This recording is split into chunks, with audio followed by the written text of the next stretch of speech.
नमस्कार।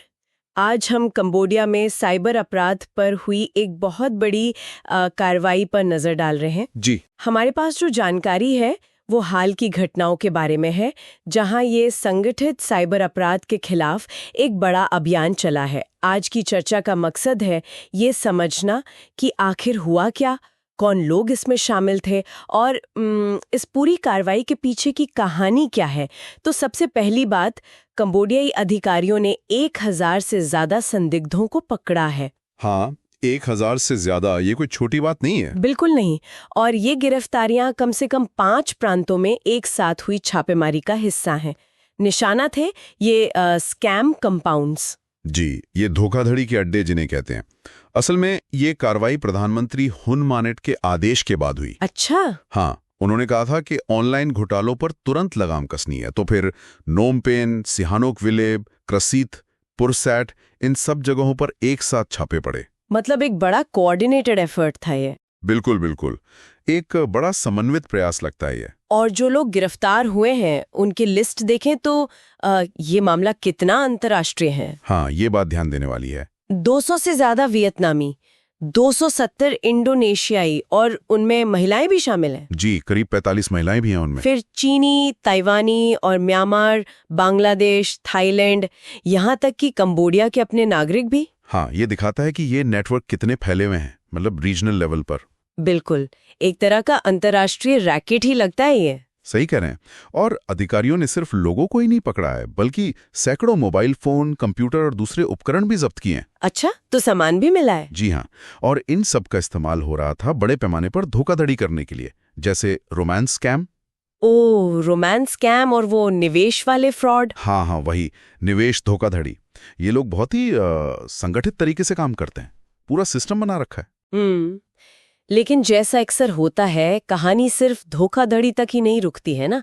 इसमें एक और बहुत गंभीर पहलू भी है। बिल्कुल। और वही इस मामले को और ज्यादा मतलब चिंताजनक बनाता है। क्या है वो पहलू?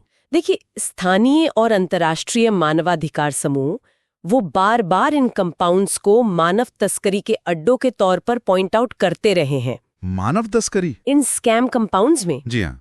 एमनेस्टी इंटरनेशनल ने तो इसी साल की शुरुआत में कंबोडियाई अधिकारियों पर गंभीर आरोप लगाए थे। क्या आरोप थे? आरोप ये थे कि वो इन स्कैम फैक्ट्रियों के अंदर जो भयानक दुर्व्यवहार हो रहा है उसे अनदेखा कर रहे हैं। भयानक दुर्व्यवहार मतलब किस तरह का? गुलामी, यातना, जबरन मजदूरी, इस तरह की बातें सामने आई हैं। हे भगवान, ये तो बहुत ही डरावना है। हाँ, और एमनेस्टी का अनुमान है कि अकेले कंबोडिया में ही करीब 100,000 लोग इन जगहों पर फंसे हो सकते हैं। 1,00,000 लोग, ये आंकड़ा तो मतलब विश्वास करना मुश्किल है। क्यों हो रही है? क्या ये पहले की कार्रवाइयों से अलग है? कुछ खास है इस बार? ऐसा लगता तो है। मतलब ये कार्रवाई ज्यादा व्यापक और शायद ज्यादा निर्णायक लग रही है। इसकी एक वजह हो सकती है बढ़ता हुआ क्षेत्रीय दबाव। अंदाजा है कि दक्षिण पूर्व एशिया में साइबर अपराध का जो सालाना कारोबार है वो करीब $40 बिलियन का है। $40 बिलियन? यानी लगभग 3.25 लाख करोड़ रुपए। जी, बहुत बड़ी रकम है। तो जाहिर है पड़ोसी देशों पर दबाव बढ़ रहा होगा। और हुन मानेट की सरकार ने भी पब्लिक सेफ्टी और अपनी अंतर्राष्ट्रीय जिम्मेदारियों का हवाला दिया है। ओके। लेकिन यहाँ एक लेकिन भी है। वो क्या? आलोचक ये भी कहते हैं कि अतीत में भी ऐसी कोशिशें हुई हैं, पर उनके कोई खास मतलब ठोस नतीजे नहीं निकले। हाँ, ये अक्सर होता है कि कार्रवाई तो होती है पर। बिल्कुल। और अगर हम इसे थोड़ी बड़ी तस्वीर में देखें तो इस कार्रवाई का समय भी दिलचस्प है। कैसे? ये उस समय हो रहा है जब कंबोडिया और थाईलैंड के बीच सीमा विवाद को लेकर तनाव बढ़ा हुआ है। अच्छा, तो क्या कोई कनेक्शन हो सकता है इसका? कुछ विश्लेषक ऐसा मानते हैं। उनका कहना है कि ये स्कैम विरोधी अभियान एक तरह से रीजनल पॉलिटिक्स में एक स्ट्रेटेजिक मूव हो सकता है।